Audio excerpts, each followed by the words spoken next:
Just a stone's throw away from Avignon, Châteauneuf-du-Pape and Île-sur-Sorgue, bathing in the rushing waters of the Sorgue River, the Bastide Rose, run by Poppy and Pierre Sallinger, is a must for all lovers of this former domain of the Popes of Avignon. Hello and welcome to the Bastide Rose. I'd like to show you the house, which is really my masterpiece as I found it, and I love it dearly. The Bastide is a kind of rural manor house with a lovely roof and lovely rounded Genoese tiles. So you're very welcome. Let's go into the house. Here we have the small reading room. So here are piles of magazines to read. You can choose whichever you wish. That's Hilary, our indoor dog. Here we have a small music room where Pierre generally comes and plays the piano for us. He loves the piano. He was a great musician. And here on the left you have my office, which gives onto the kitchen and the dining room, where today we have the great pleasure of welcoming Xavier Mathieu. Now, Xavier is a great friend of Pierre's, and he's accepted to come and make dinner for us this evening, with all Pierre's favorite dishes. So I think they're going to be working together, as Pierre and not Xavier will do the leg of lamb, and the rest will be Xavier's handiwork.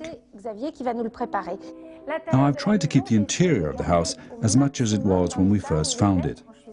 The Bastide Rose was a rather amusing adventure for us, as it all began with the idea of having a big house for all our children.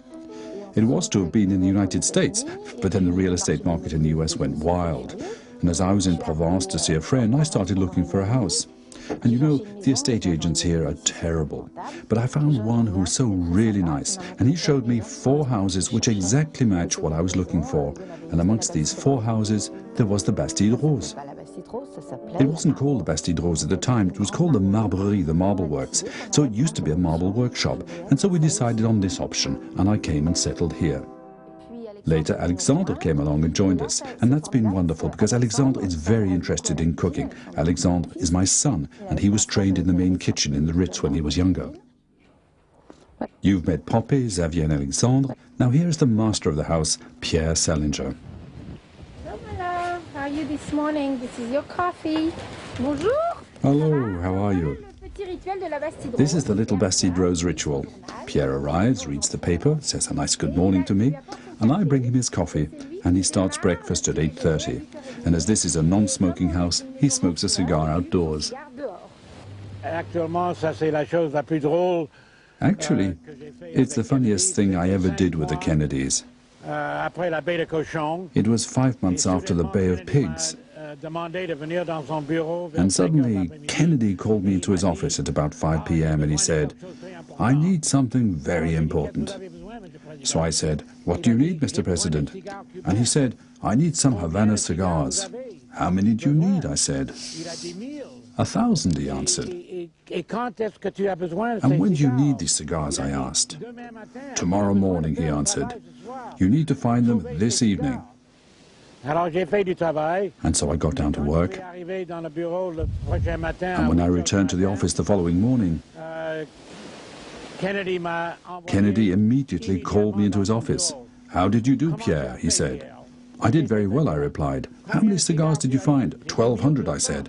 "Ah," he said, "that's great." And there was a paper there on his desk he then signed. It was the trade embargo on Cuba. There's a very important hospitality side to it. I'm very careful about welcoming our guests, not just "Good day, sir," or "Goodbye, sir," or "Goodbye, madam," but their whole stay. For instance, I don't call our patrons clients, they're my guests. They're my guests here. It's true they pay a bill when they leave, but that's not the main thing. What is important is the relationship you set up, a real relationship to help people when they don't really know what they're looking for. Well, we're going to begin with marrow soup. So we're going to sweat the onions with a little garlic. So everything's ready here. A touch of oil. We'll add a bouquet garni. And you can add some smoked pork rind. So into the soup,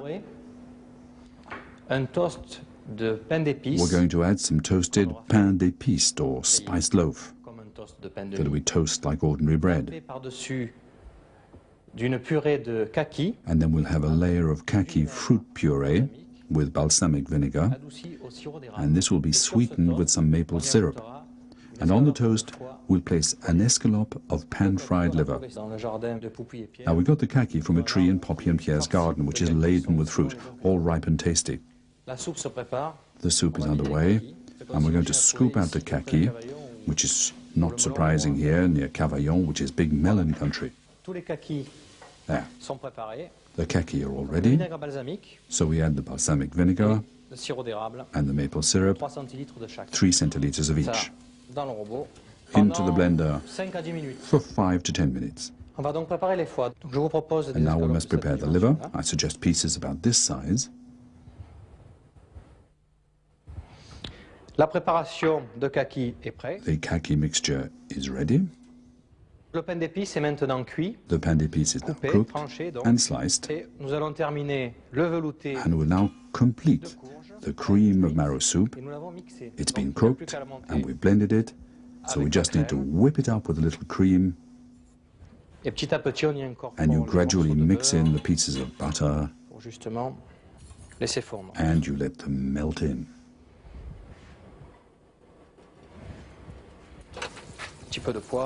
A touch of pepper, a pinch of salt. Then the liver needs to be slightly colored, a whitish color. Now we place the liver on some absorbent kitchen paper. We spread the kaki puree onto the toast. So there you have the cream of marrow soup, le velouté de courge, accompagné de son toast au foie gras, accompanied by foie gras toast with a touch of sea salt, just to bring out the flavor.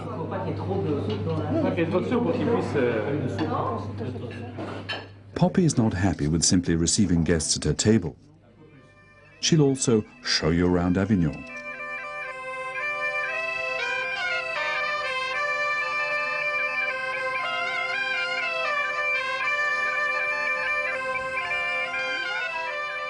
On the other side of the river from the ramparts of Villeneuve Castle, there's an extraordinary view over Avignon, the city of the popes.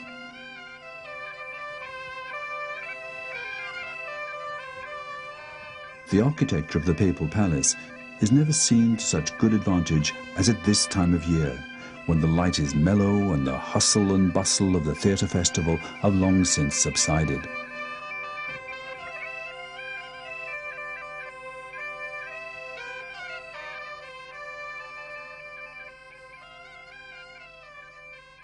The Angledon Foundation is one of the sites that Poppy most enjoys visiting.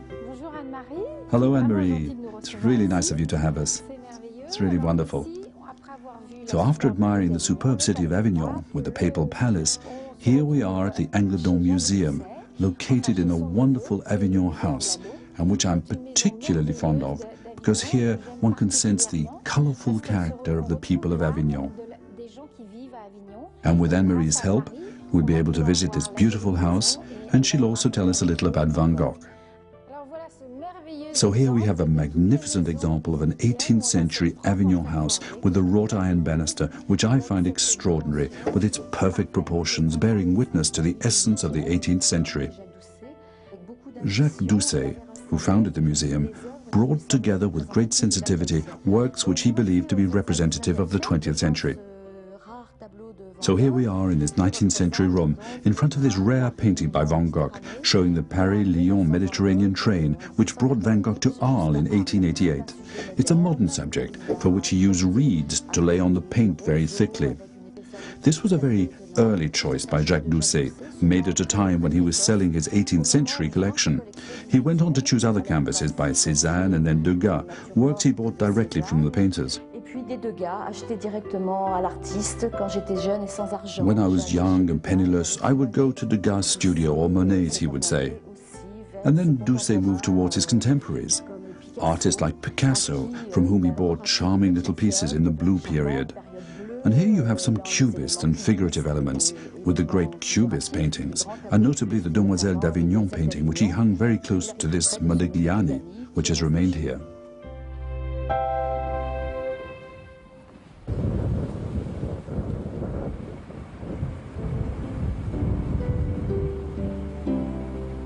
And now, in contrast, Poppy is arranged to meet some lovers of fine wine and of archaeology at the foot of the old tower on the ramparts of Châteauneuf-du-Pape. Hello, Henri. How are you? And how are you? Nice to see you here at Châteauneuf-du-Pape. It's fabulous, you see, here in the cellars of the Orchard of the Popes. Hello, Guy. Hello. How's things? Fine, fine. Well, I'd like you to show me some of your fabulous discoveries in your cellars. Oh, we're still digging. Still digging. You've got to show me that. Well, let me show you. We've got these magnificent Roman cellars. Come on, this way. There you see the bottles. And now we're in the Roman part of the cellar. Oh, it's wonderful. All my own work. I discovered it. Did you see? Look where we are. Here it was solid, filled in up to this height. Here there were ruins, and it was filled in with rubble. There was just a little passageway here to get to the large cellar that you can see over there. And it was when I was going round this cellar that I discovered what the former owner once told me, that there were vats here dating back to the Romans. So what you can see here was carved out of the rock. And what I found was that there were plaques of tannin. Look at this stone. This proves that they made wine here, that there was wine fermenting inside this vat. All these coins and notes, it's rather odd. What are they for? Well, people who came here do rather like the people of the Trevi Fountain in Rome. They toss money in. We tell them that if they manage to squeeze into the amphora, they'll win their weight in Châteauneuf-du-Pape. In fact, this is our domain, Henri's domain, the Orchard of the Popes, which produces a very small quantity of wine since it covers only about 4 acres. Now, this is a great year, 1985, that we'll be tasting.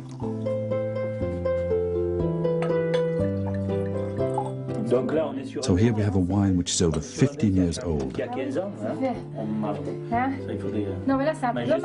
It's really a bit of a shame to drink it like this. Yes, you should drink it with game.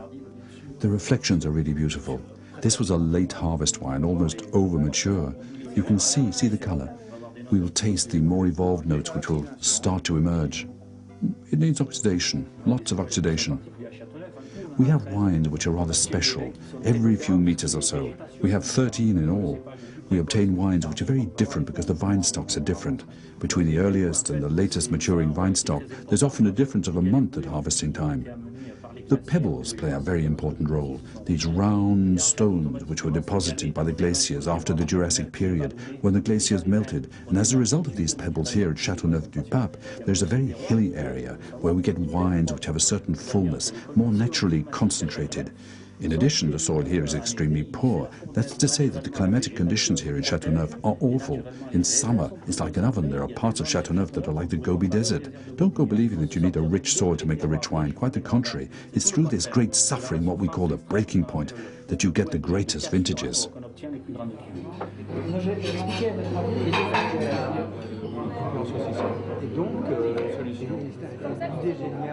Here is the plat de résistance. A leg of lamb prepared by Pierre Sallinger himself. Je suis en train de faire le gigot. I'm going to prepare the leg of lamb. Là-dedans, and I'm going to add some, now what do you call this in French? Je vais commencer garlic. Avec 20 minutes. So I'm going to start with 20 minutes, Avec and then I'll put the potatoes in with the lamb. Alexandre est en train de faire. Alexandre is doing that because it's something I organized to have with the lamb. Le gigot. Ma première femme pouvait pas faire des choses pour le dîner. My first wife couldn't cook, so I used to do a leg of lamb from time to time. I learned on my own. Now what do you call that? Olive oil. Je vais mettre des oignons sur ça. I'm going to put some onions on top of this.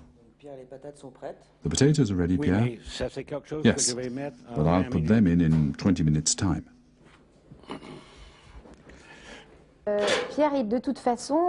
Pierre simply recreates his own world everywhere he goes because his world is so strong inside of him. If he has a piano to hand, everything's fine. So you can put Pierre anywhere and he'll feel fine. Even if he's not fine, he still feels good. Now the leg of lamb. Les épaules, parce qu'en fait, c'est pas du gigot. These are shoulders of lamb, not legs, shoulders. Non, mais les gigots sont presque prêts. While the lamb is almost Je vais ready, d'abord changer les patates. I'm going to turn the C'est spuds. quelque chose qu'il faut organiser avec... That's something you have to organize at the same time as the lamb. Non, mais ils sont presque prêts. Okay, they're almost ready. Les patates sont presque prêts. The potatoes are almost done. Ça repart pour 10 minutes. Just a bit more, another 10 minutes, Après. and then they'll be cooked. Ça, c'est le mien. So that's mine. Et ça, c'est le chose de...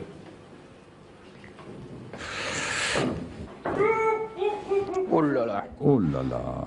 Il y a beaucoup d'invités ce soir. There are so many guests this evening. Je vais ouvrir dans 12 minutes à I'll open up in 12 minutes. 5 minutes de 8. On se revoit dans 12 minutes. Okay, we'll open up in 12 minutes. 12 minutes? Okay, see you soon then. Then it'll all be ready. Okay, see you later. I'll play the piano for you. Je vais jouer le piano pour vous. Bonjour, alors aujourd'hui on se retrouve Hello. sur la Sorgue. Today we're at Île-sur-la-Sorgue, the village of the antique dealers and above all the Venice of the Avignon region. So why is it called the Venice of Avignon? Well, because the town is an island surrounded by water. The river Sorgue divides it, and in the past its strong waters used to drive water mills. To begin with, they were paper mills, and then they were silk farms, and now they still harness the Sorgue for hydroelectric energy and for the farmers in the area. So water is still as important as ever it was in everyday life.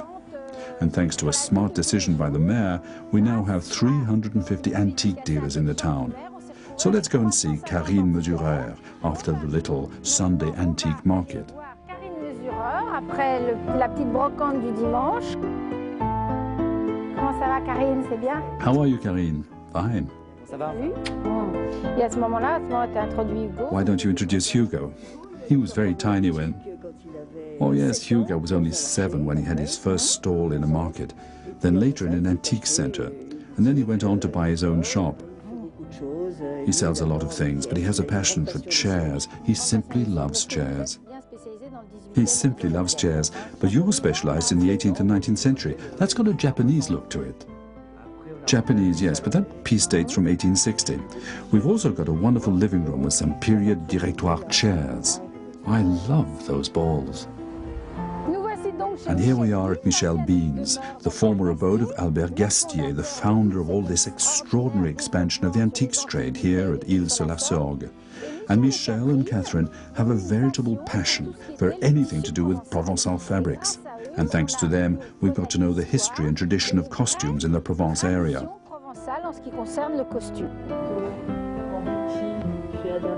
It's handmade, as worn by the writer Pierre Loti. Oh, it's superb. Donc là, on va passer à côté. So let's go next door. This is a room containing items in fabric, which we've made today using techniques borrowed from the 18th century. Ces merveilleuses toiles indiennes. So you have these wonderful Indian cloths made by traditional methods out in India, En Inde. using a technique that was widespread in Provence in the 18th century. These are Provençal costumes from days gone by. Everything we're about to see is traditional, made in the fabrics of yesteryear.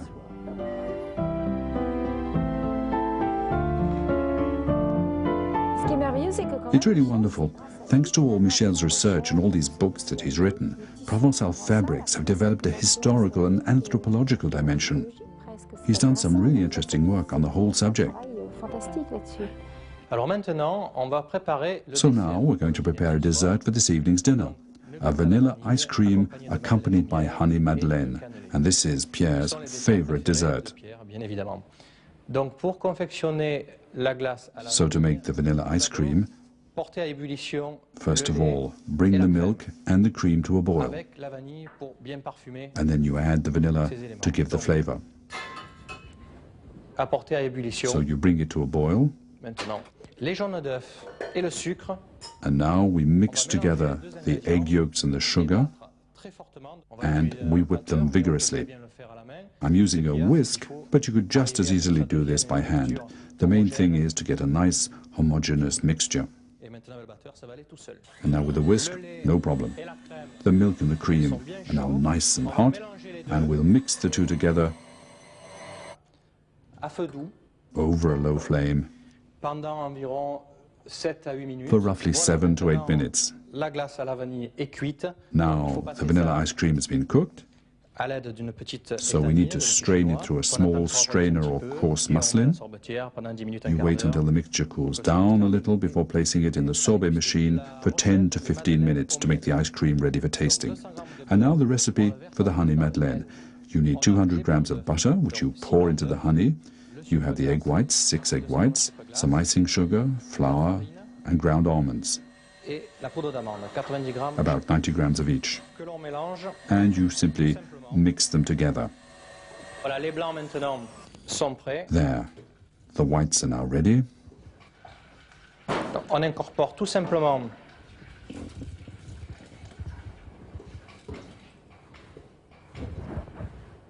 les poudres. And you blend in the powders, but very gently, because if you're too vigorous, the pressure makes the egg whites collapse. And once the mixture is ready, Voilà, le beurre est prêt Right. maintenant. On le verse the butter's now ready. sur le miel, You pour it onto the honey, on l'enlève et you remove it, on mélange cette partie-là. and you mix this all together.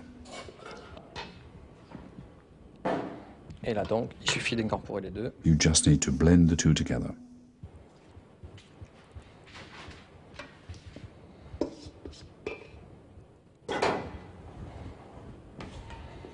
Voilà, la préparation est prête. There, the mixture's ready, On va mouler les madeleines. and so now we can place it into the Medlin molds. Alors, il est préférable quand même de It's best laisser to allow the reposer Medlin mixture to settle for a while. la pâte à madeleine, l'appareil à madeleine. You leave it in the Medlin machine for about 2 to 3 On va hours. mettre ça au four maintenant. And now we'll put it in the oven, Et maintenant, les cannelés.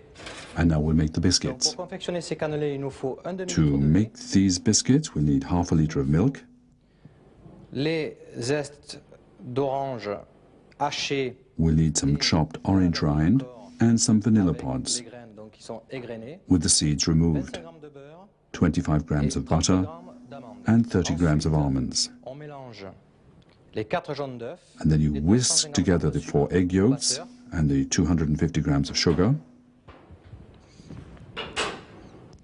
et le sucre.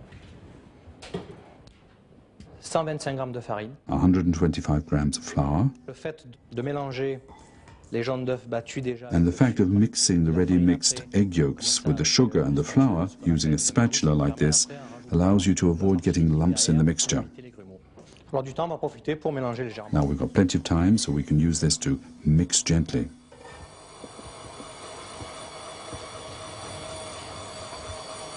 Vous voyez, la texture est bien liquide. We have to make sure the consistency is nice and smooth, no lumps. Pour mettre dans le four, c'est bien d'avoir une plaque. And then you put them in the oven, and it's useful to have a special baking tray.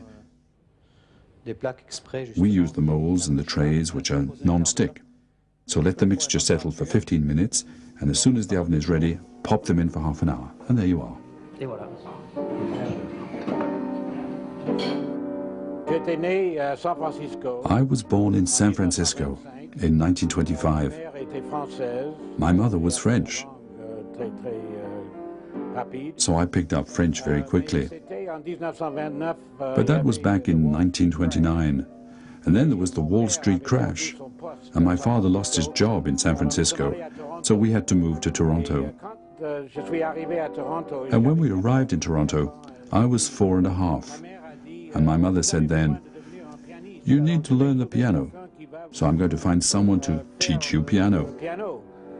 Alors, elle a trouvé quelqu'un qui So she found me a very good teacher, J'ai joué mon and I premier played my concert first concert in Toronto at the age of 6.